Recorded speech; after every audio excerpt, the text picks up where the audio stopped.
السلام علیکم ورحمۃ اللہ وبرکاتہ۔ اعوذ باللہ من الشیطان الرجیم، بسم اللہ الرحمن الرحیم۔ محترم سامعین، میں امید کرتا ہوں آپ سب خیریت سے ہوں گے۔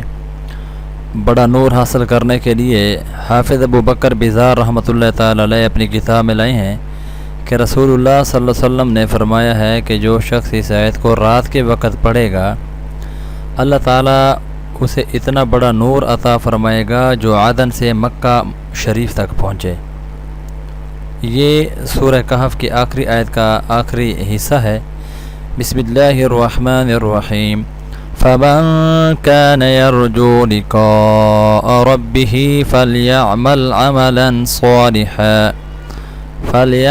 عَمَلًا صَالِحًا وَلَا يُشْرِكْ بِعِبَادَةِ رَبِّهِ أَحَدًا۔ ابن کثیر جلد 3 صفحہ نمبر 286 کے اندر موجود ہے۔ ترجمہ: سو جو شخص اپنے رب سے ملنے کی آرزو رکھے تو نیک کام کرتا رہے اور اپنے رب کی عبادت میں کسی کو شریک نہ کرے۔